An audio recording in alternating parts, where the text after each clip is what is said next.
coming out here after 30 years. Yeah, I ain't got nothing, but I'm gonna have something because I'm rich in personality, you know, and I'm rich in love. My family love me, and that's really all that counts. Hey man, shout out to everybody out there on Team Banky Pam, man. I appreciate the love. I appreciate the support, man. We out here, man. 33 years of prison stories, man. We rolling, we pushing this positive energy. No matter what they throw at us, no matter how hard they come, we're going to go harder and we're going to come back and we're going to hit harder than them. That's just what it is. So big love to everybody who support me, man. Big love to everybody who support this movement. We out here. We going to keep pushing this positive energy no matter what. Big love on the end of the video. Don't forget to check your subscription. Make sure you subscribe. There are unsubscribing people without their knowledge. We're on the road to 100K. We need about 65 more subscribers. Let's go. Let's get it. Let's do it. Salute. Woo! Today, man, I don't know what it was today. I thought about my old school homie, man. Man, I remember when I met this dude, man. Ameen, man. Ameen was a Muslim. Way back before, you know, I even really knew what the whole full layout of what a Muslim was. I just know he had a Muslim name, but he was a hustler. You know, he was a grinder. He was a penitentiary go-getter, you know, and he was a dope fiend. He loved to get high. That was his Achilles heel, right? And I mean, knew every trick in the book, dog. I mean, every trick in the book. Realizing this in retrospect, you know, when I got older in my bed and I seen a lot of things, I've looked back and I could respect to a degree what I mean was doing. I mean was just he gonna get money. He gonna get money, he gonna keep money, and he gonna get high. That's what he wanted to do. But he was respected. He was well respected. He was a tall dude, man. He was real tall, probably like 6'3", 6'4". He was a dark skinned dude. Real dark. I'm almost like the color of this shirt. But I remember speaking about Ameen before because Ameen was also cool with one of my mentors as far as prison goes, Van, right? And during this time, Van used to get high too, but Van ended up stopped getting high. But Ameen was a diabetic, right? And at the time, I didn't even know what a diabetic was or what it consisted of. But I can remember the first time I really was like, you know, wondering how serious that was being a diabetic or whatever. When they said, I mean, he had to go to the hospital because he clipped his toenail too deep. And I said, what? I said, yeah, he clipped his toenail. He cut it too much. And there's something about being a diabetic that if you cut your toenails or fingernails too deep or something, it'll affect you in some type of way. But I just remember being discombobulated about that. I didn't understand what that was. I was young, you know what I'm saying? And I ain't know these type of things. But I just knew Amin was just a big, dark-skinned brother that was respected. He would, you know, put that Bethlehem in you at the drop of a dime. He'll send some head busters at you. You know, if he can't get it done, he'll send some head busters at you because he had money. He had money. He had been hustling. He knew the store boss game. He knew the hustling game. He'll hustle the drugs if he get them, you know, weed, dope, whatever, and he'll keep what he need to get high on his own, you know. But he just knew how to flip money over. He was penitentiary savvy. You know, he was way, you know, he had been locked up for decades, you know, before I ever even met him. So he was penitentiary savvy, man, and he was penitentiary smart. He knew how to weave and bob through the system and get what he need done. So, and he wasn't a loud talker. You know, he wasn't a loud talker, but he was a profound speaker. When he speak, he mean what he say. But he ain't gonna be one of them dudes, man, I would tell you, he don't do none of that. He don't he don't do none of that. He might hit you with, look, you better have my money. I'm telling you, you don't have that money. You don't have that money by this evening. Then you don't need you to even come up out here and check in or come out here and you gonna see what's gonna happen. He was one of them type of jokes, and he meant what he said and said what he meant. So I had mad respect for Amin, man. I had mad respect for him, man, the way, you know, he was and the way his reputation was. So I remember when I was, you know, meeting Van and I met Amin through Van. So like I told y'all, Van one of the coolest, smoothest dudes I met since I've been locked up, you know, as far as like larceny free, man.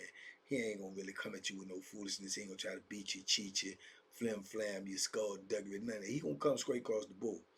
Although I do believe he knew something with them cards that he just would not reveal, because Van always won.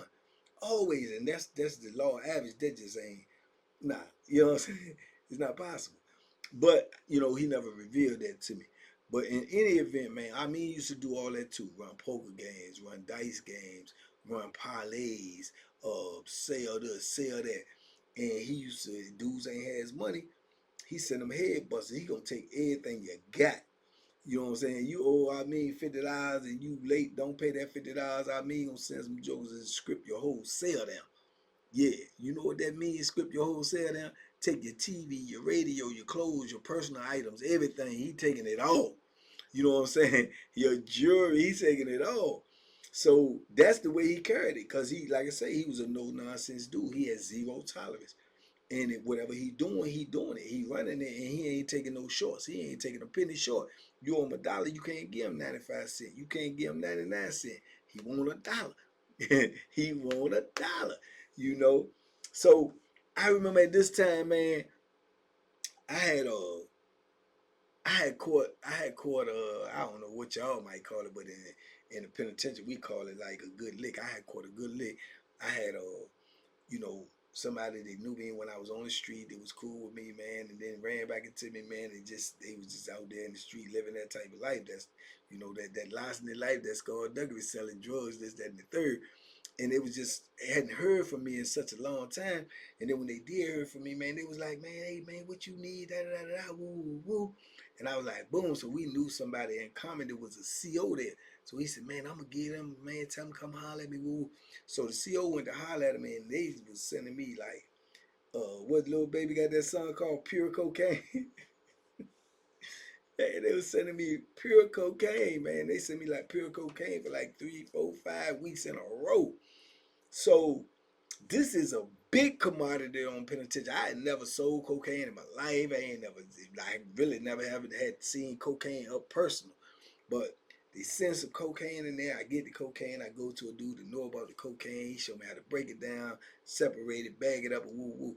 So man, I put the cocaine out there, man, and the coke was out there, and man, them jokers was going crazy for this coke. Man, they was going absolutely out their mind.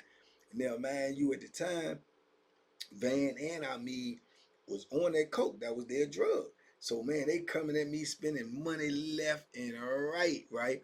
So I remember when I ran out and I was waiting to get some more, and Ameen wanted something so bad, he told me to come to breakfast. He said, I gotta talk to you, man, come to breakfast.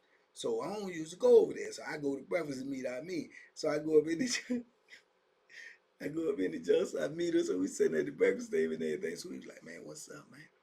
I know you got some more of that stuff hid around or something, man. Let me get some. I got you, I got the money, whatever. I said, I mean, I ain't got no more. It's gone, man. He said, man, come on, man. This is me. I know how the game go. I know what it is, man. Just let me know what you got left. Don't sell no more to nobody. I'm gonna buy it all. I said, I mean, I truly don't got no more. I said, I'm waiting to get some, but I ain't got no more. He was like, come on, brother. Come on, brother.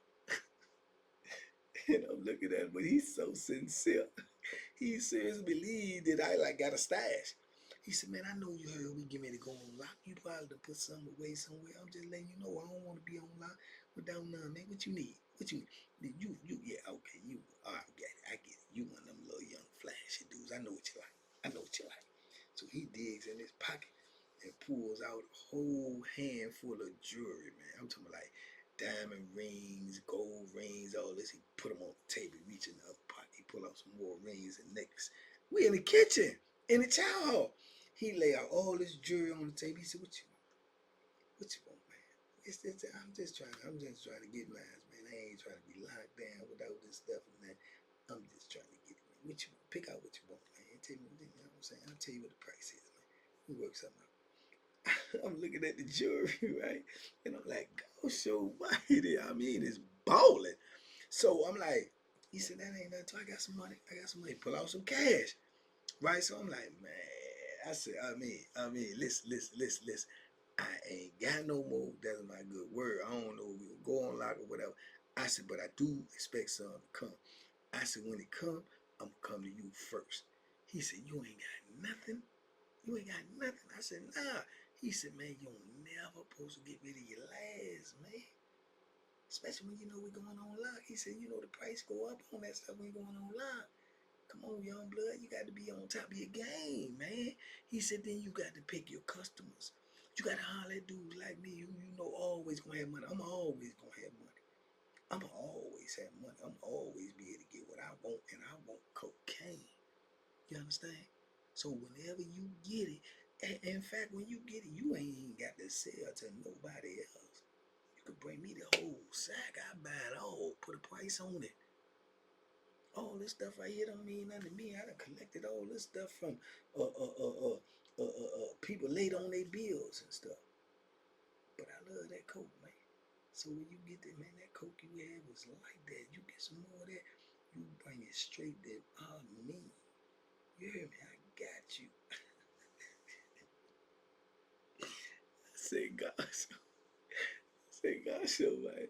But the truth be told, I'm looking at the rings and the necklaces and stuff. I'm like, man, boom, I could get that, send that home to my brother. I could get that, send that home to my daughter. That's what I'm thinking about, right? Because the cocaine don't mean nothing to me. It ain't nothing but a source of getting money. I don't use it. It ain't nothing to me. You know what I'm saying? But I'm looking and I'm understanding now the value of it and how much other people value it and what price they put on it. Because he ain't had no flim flam jewelry. He ain't had no fake jewelry. He had some real stuff, man. And I'm like, man, this crazy, man. You can get somebody this and you can get this. This gonna be gone when they use it. That ring or necklace or something gonna last for years and years and years. So I just was trying to understand that concept. But man, that's the type of dude he was. He gonna pay for what he want. He no nonsense. He straight gorilla when he got to be gorilla, you know. And dudes respected him because they knew that he won't nothing to play with. He won't nothing to play with. I told you. And he used to get them boys, right? Not to mess with them, but he used to get them boys, especially them young white boys who do. He'd get them boys and he'd tell them, look, I'm gonna send you over there to that visit, because his whole focus was he wanted to get high. And he said, I'm gonna send you over there to that visit room. You gonna go over there to the visit room. You gonna get this pack. I'm gonna get somebody to bring you this pack up here. You gonna go over there. You gonna get this pack. You gonna suitcase it. You gonna bring it back and you gonna give it to me. You ain't gonna talk to nobody. You don't do nothing. You bring it back and give it to me. If you do that, you ain't got to worry about nobody extorting you in here. You ain't got to worry about nobody putting their hands on you. You ain't got to worry about nobody trying to go up in your butt. I got you. But you going over there and get that package, or you gonna get on about you. And that's how he was doing it. And you gotta look at it now. This penitentiary. These young dudes, especially the young white dudes, they scared because they scared somebody gonna take advantage of them. They scared people gonna extort them. They scared people gonna, do something strange to them. So Ameen is letting you know, I don't want to do none of that to you, but I can protect you. But you gonna work for this. You going over there that visible. Oh, well, I ain't never, put nothing, inside of me or nothing. I don't know if I can. Well, you need to go practice because you going over there. Yeah, you going over there. You going to get it. And he would get people that had the plug, that had somebody to bring it in, or would put him on the list. Put him on the visiting list. And they call him out, and he go over there, and they bring that package back. They bring that package back, man. This is the penitentiary. I remember I told y'all in one of them videos, I told you that he had sent a white boy over there, and that white boy went over there and got that package, and they had never did nothing like that before. He ain't never suitcase nothing before. And if y'all don't know what suitcase is, y'all ain't been watching. Y'all ain't been watching this. Y'all know what suitcase is. We do is put some in some suitcase. So, and that dude couldn't get it out. He was stuck. He said it won't come out. I mean, he went in there, was cussing about him, and Van was standing outside. He said, well, you gonna get it out. You gonna get it out, or you ain't leaving up out you. I'm gonna beat it up out you and go in there and get it myself. Get it out. Man, that was some of the most savage stuff I heard, man. I gotta go. Y'all be easy. I walked away because I could hear in there talking to him. I'm out there with Van. And he telling him, you gonna get it out. And the dude said, I'm bleeding, no, I'm bleeding. I don't give a. Get it out. Get it out. Man, I said, okay. I see y'all got something going on. I'll let y'all old timers later. And I peel on. You know what I'm saying? Because That's how they was current. That's what they was doing. You know, that's the life they was living at that time. You know what I'm saying? And like I say, at that time right there, man, like I say, Ameen was more like a low key gangster. Everybody who knew. But like I say, he not a big talker. He not a big barker or nothing like that. He ain't doing that yelling and screaming and hollering and whatever. But he getting money all day, every day. He's shaking and baking and, you know, robbing Peter to pay Paul and do this and do that. And like I say, he a tall joker. And you can tell when he was younger, he was in good physical shape. But he older now and he dealing with this diabetes. You know what I'm saying? So sometimes he be slow. Sometimes he be moving up on his toes. Sometimes his chest poked out. Sometimes he slunched over. So you don't know because he getting older too. At the time I was around him, I think Ameen probably was in his, he might have had to been in his 50s. You know what I'm saying? He had to been in his 50s. I'm young. I'm in my early 20s. You know what I'm saying? So it's like, but he was a respected dude, man, and his hustle and his grind was serious. You know what I'm saying? Every day he gonna make some money in the penitentiary, one way or another. One way or another, he gonna make some money in the penitentiary every day. It be it poker, dice, parlay, store box, collecting debts. Something he collecting money every day, and his whole sole purpose is when he get that money, when that good cocaine come on the compound, he gonna be able to buy all he want, and he gonna be able to get it on ASAP, and he ain't gonna have to tell you, oh, like dudes will say, I got street to street, man. I send you people this amount of money on the street. Just let me get this. Or wait till we go to commissary and I got you, man. Let me get a 50. Let me get 100 odds. You know what I'm saying? He ain't got to do none of that. He coming with straight money, straight across the board. Money on the wood make the gambling good. He got the money. He gonna have the cash. That's how them old school dudes move, like him and Van. They ain't trying to get no credit. You know what I'm saying? And when you hustling in the penitentiary, that's the money you want. You want the upfront money. You want the cash money. You want the money that people got already where you ain't got to wait. Because when you got to wait, that's where the confusion come in. That's where the skullduggery come in. That's what dudes sell you a dream at. That's what dudes will say, oh, my people send it and they ain't send it. And then you in a situation. So you always going to take cash and carry. You know what I'm saying? Cash and carry. I got the cash. You can carry away what you want. Cash and carry. You always gonna take cash and carry over credit. You know what I'm saying? And I can remember one of them people, one of them philosophers says, no man's word is greater than his cash. No matter what he got in the bank. You know, and I always remember that quote because it's like even Bill Gates, you know what I'm saying? His word ain't as good as his cash, because his cash is exclamation mark. His word is just talk. So, you know, cash and carry always gonna be a big commodity in prison, man. And Van and Ameen at that time, that's what they were. They were cash and carry dudes. You know, hey, you got that coat? What you got? I mean, what you want? No, what you got? I want all you got. How much you got? And I'm gonna tell you how much you got. They coming like that. Whereas the most dudes come, man, let me get a 50. I heard you got some, man, let me get a 50, man. Look, I'm going to the store, just fill out a list for me. I got you. I got the $50 list. It's a guarantee. Look, here go my statement right here. I got 200 on the books. I don't want but 50. The money guaranteed. When we go to the store, I got you. You fill out a list, I'm going to get $50 or whatever you want. That's how jokers be coming at you. You know what I'm saying? But you got to wait. Still gotta wait. He could check in. He could get in a fight. He could be lying. The statement could be old. I mean, all types of variables with this. But when you got a dude coming like, look, what you got? I got the money right now. What you got? What you want? Cash? What you want? Jewelry? You want commissary? You want cosmetics? What you want? I got it all right now. How much you got? I got enough to get whatever you got. What you got? You got $100 worth, 2, 3, 4, 5. You got $1,000 worth. I got all. I got the money right now. That's how I mean them coming. And you can't do nothing but respect that. And other dudes was getting mad because if some good coke come on the compound, and I mean get wind of it first, and the dude already locked in, well, I mean, he'll buy the whole sack. He'll buy the whole sack. And ain't none of it gonna get sold because he gonna use it all. You know what I'm saying? Ain't none of it gonna get sold. So then you'll turn around and have a potential beef with other dudes that know that you be getting the coke and then you done sold it all. And then they like, man, you ain't even holler at me. I spent my money with you last time. And then you know what I'm saying, man? That's some bad. And dudes they wanna get at you for that. They wanna hurt you. Cause you trying to make some money. They wanna hurt you. because that's how bad they want to get high. Man, what I'm saying, man, man, who you sold it to? Oh, I mean, boy, the whole junk. Man, because they know they ain't getting nothing from my.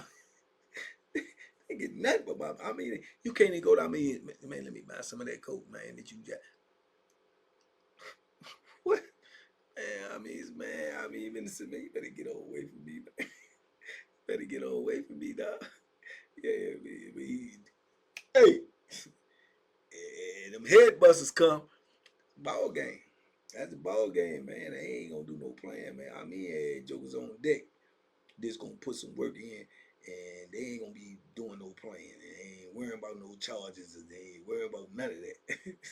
You know what I'm saying? I don't know what he had on him, or what he was paying him, or what it was. But I know they gonna get at you if he said get at you. You know what I'm saying? So yeah, man. So dudes will get mad, man, if you got a dude like Ameen or Van, they got all the money and they can buy what they want. But those dudes knew the system. They knew how to work the system. They was, system savvy, and they knew that money talks. BS walks. Money talks. Everything else is just a promise. You know what I'm saying? They coming with straight cash. You know what I'm saying? Randy Moss is straight cash, homie. So dudes couldn't do that. So they hustled all week. And sometimes, in the penitentiary, drugs is not automatic. When it come in, telling when it might come back in. You could have a good flow where dudes getting drugs for 3, 4, 5 months straight. And the compound is in an uproar. Everybody getting high. And then they can have a drought for 3, 4 more months where there ain't nothing coming in because the police done crack down on it. So when you got dudes like them, they'll hustle all week, every day, and they'll just stack money and stack money and stack money and stack money, and they ain't spending no money because they got money coming in. They got poker games, they got dice games, they got stove boxing. So they always getting money coming in, and they ain't spending no money because they ain't gonna spend any money on nothing but the cocaine. Pure cocaine. If you get one of them jokes in there, they sell missile. Man. Hey, what you selling them Jones? 50? Let me get all of them. I'm gonna give you 60 for each one of them. They gonna make sure don't nobody else get it. Cause that's how bad they want it. You know what I'm saying? I mean, was one of them dudes at the time. That's how bad he was on it, and that's how bad he wanted. But he won't ask you to give him nothing. He was willing to pay for everything that he got. And any dude that's trying to make a hustle, that's what they're gonna try to do. And they'll deal with all the backlash later because the main thing is when you got drugs on you in the penitentiary, you want to get rid of them as soon as possible. So if you got a dude coming with straight cash and he's trying to buy it all, why wouldn't you sell it to him? You know what I'm saying? Why wouldn't you sell it to him and then deal with the other later, man? I heard you on, man. No, I ain't on. Come on, dog, man. I mean, you ain't get on today. No, man, because they had dudes watching. Dudes be in the visiting room. Dudes be watching your moves all day. When they know you get drugs, dudes watch your move all day long. I'm talking about they be eye hustling, reckless eyeballing like I don't know what. They watch you. You go talk to the police about anything. You could be going to ask the police, let me get a request for them. They on you like this. They trying to watch the sleight of hand and make sure the police don't slide you nothing and make sure that ain't your plug.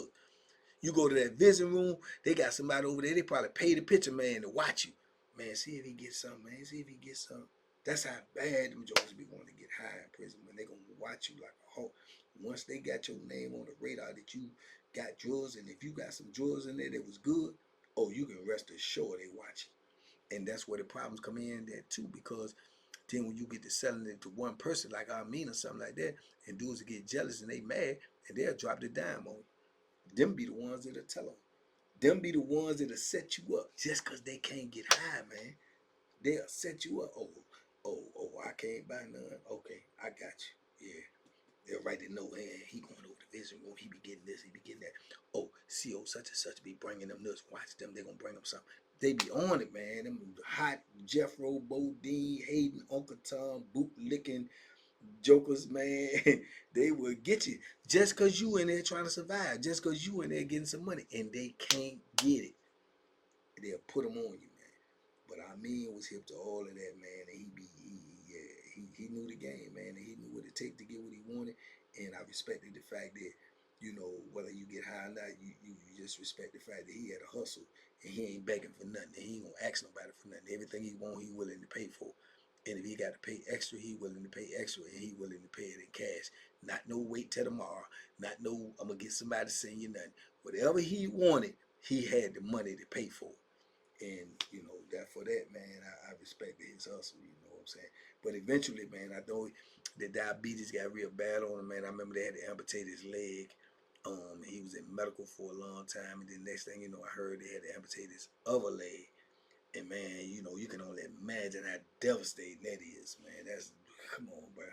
You lose both of your legs. And then I heard he ended up passing away, man. And I believe that came from the will to live. I believe he lost his will to live after he lost his legs. You understand? So yeah, man. But shout out to Ameen, man. R.I.P. Ameen. He definitely was a penitentiary legend. Definitely was a real live gangster, old school gangster. And he definitely won't go on for none. He won't go on for nothing. So shout out to him, man. But anyway, man, I just wanted to share that story with y'all. Just another penitentiary story of things that goes on in the belly of the beast. Unbeknownst to y'all, unseen by y'all, only seen by a few. That was not meant to be told, but I'm out here telling it because I survived the jungle. And I'm going to give it to y'all, man. And hopefully some of y'all young people will get the message that this ain't the type of life that you want to live, man. Under no circumstances, this is the type of life that you want to live. Because within every one of these stories, it's 1,000 deaths, man.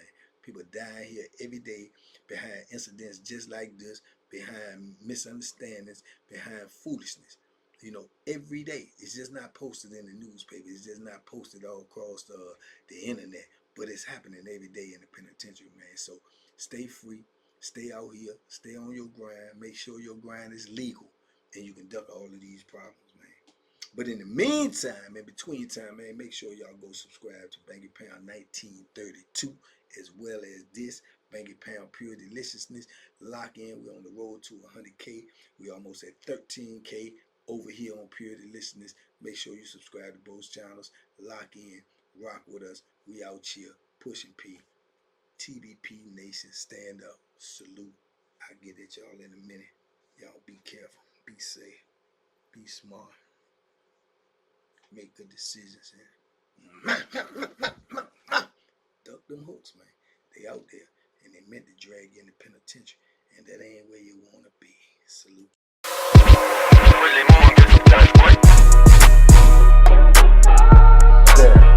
The Banky special. Yeah. Pure deliciousness. Pure deliciousness, man. My name is Banky, man. Everybody calls me Banky. That's the name that I got from my grandmother when I was young. I'm coming out here after 30 years. Yeah, I ain't got nothing, but I'm gonna have something because I'm rich in personality, and I'm rich in